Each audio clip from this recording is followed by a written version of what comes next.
Welcome back to Coach Factory. Let's talk about coaching sales, those sales calls that we all have to do as coaches.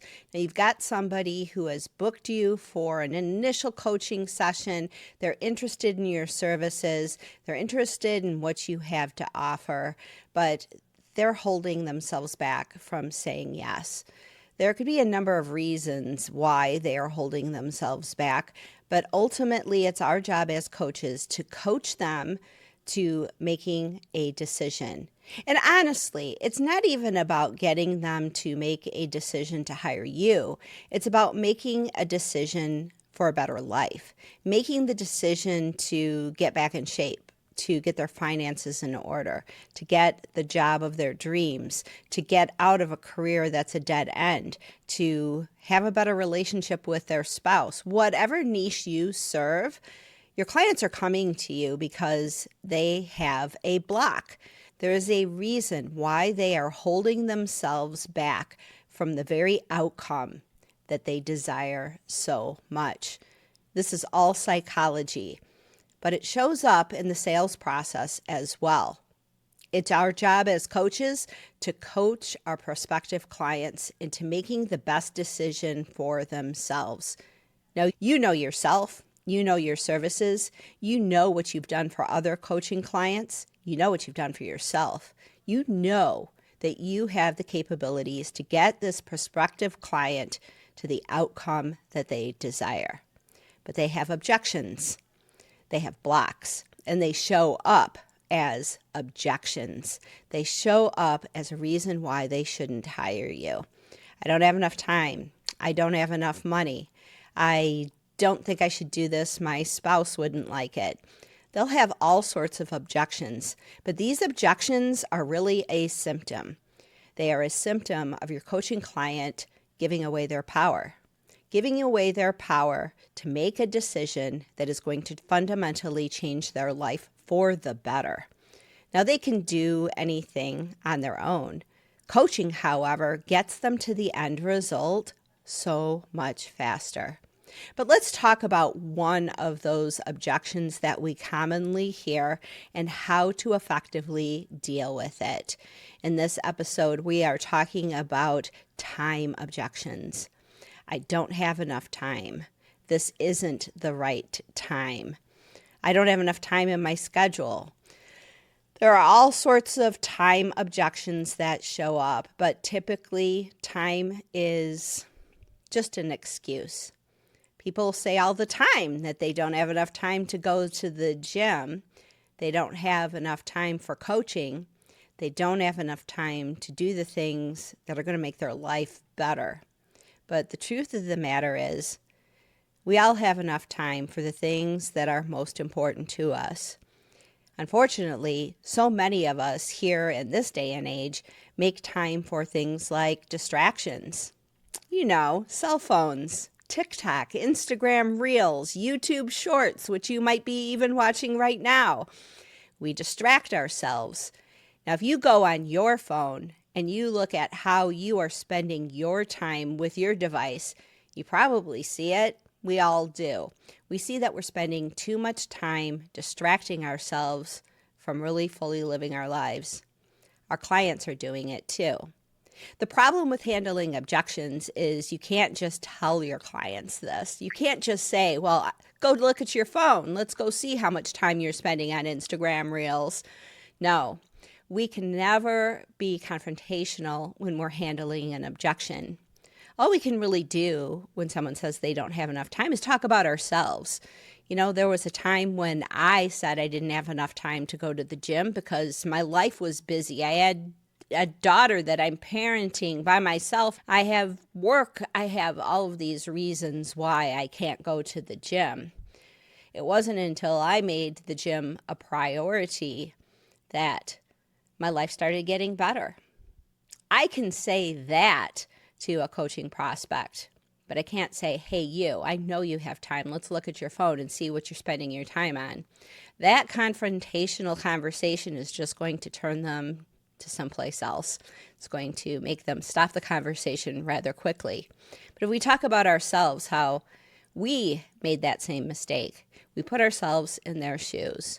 We put ourselves in a position where our clients feel the empathy. We know where they're at. We understand because we've done it too. But it wasn't until I made the decision to go ahead and just try for a little while, I could always quit later, that I realized how making going to the gym a priority changed my life. The other way we can handle objections about time when we're talking to a prospective client is to talk about the whole reason coaching exists. Now, you could go to the gym by yourself, for sure. You could do anything by yourself. But if you have a coach, the distance from point A, where you are right now, to point B, where you want to go, gets shortened. For those people who are motivated by saving time, getting to a destination faster, these are drivers in motivation code, these type of people want the shortcut. They will go for coaching if they know it is going to save them time, it's going to save them money, if they're going to get the results faster. If you know how your people are motivated, you can weave that into handling objections. Coaching actually does save so much time. It also gives you that sense of accountability, which saves time. Because if you don't have that sense of accountability, it's too easy to say, okay, well, I missed this morning's workout. I guess I'll do it tomorrow. No, when you have a coach, you show up for the appointment because you know you paid for it. You've invested in it. You've probably prepaid for it. So you show up and you seek results because you have made that investment.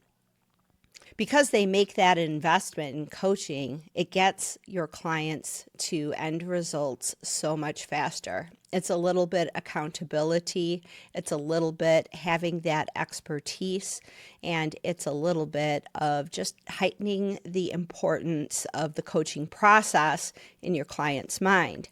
I mean, they're not really hiring you because they want coaching.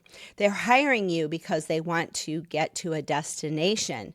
If you can help them get to that destination faster and your results with other clients show it, they're going to say yes much more frequently. That decision to go with coaching as a way to get the outcome is going to be much easier. Now, a lot of times coaching clients will also say, well, this isn't the right time of year. It's Christmas time, and I really just don't want to interfere with all of the festivities. I'll start in January. But here's the thing.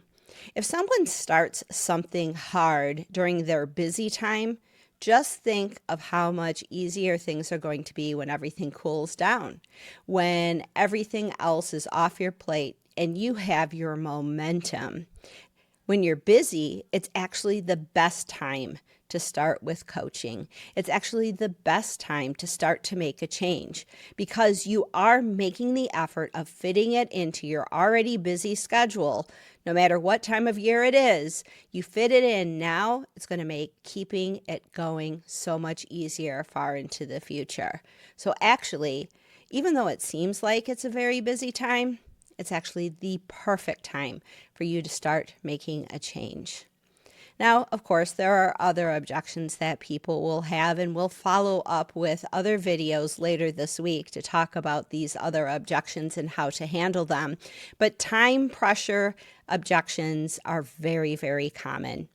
Remember, you never want to handle objections in an argumentative way. You have to agree with your prospect. You have to agree with them. Yeah, it is a really busy time, but you know what? I have had previous clients who have started this program during their busy times, and it actually worked out better for them. Let me explain how. And then talk about a previous client and what they did and how it actually worked to their benefit to start something during a busy time. Talk about previous clients who didn't think they had time to fit it into their busy schedule, but when they made the time, when they made the decision to make the time, it actually worked out for their benefit. When you can start showcasing that time really isn't the problem, you can get at the core of what the block really is, because time's just an excuse. There's something else that's creating discomfort within your prospective client where they're not comfortable yet saying yes. So we just have to peel back the layers. If you can peel back the layers of time, you can get closer to the core issue. The core issue is usually centered around fear.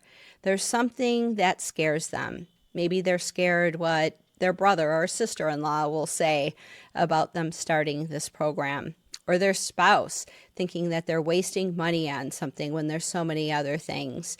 There is always a fear associated.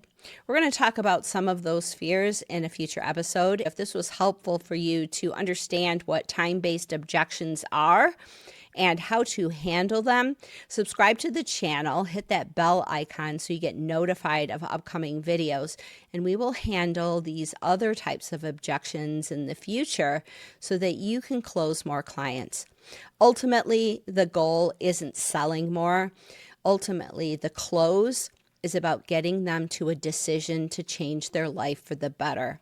Because that's our job as coaches. Yes, it's great if we can get these people signed on to work with us, but ultimately our job as coaches is to help people say yes, not just to us, but yes to themselves, yes to their future, yes to the dream that they have of this outcome, whatever it may be, financial, relationship, fitness, whatever it is. There's something they want because they know they will feel better in the having of it. And our goal is to help them get to that. I hope to see you next time on Coach Factory. You've got time for me, right? No time objections here. We'll see you next time.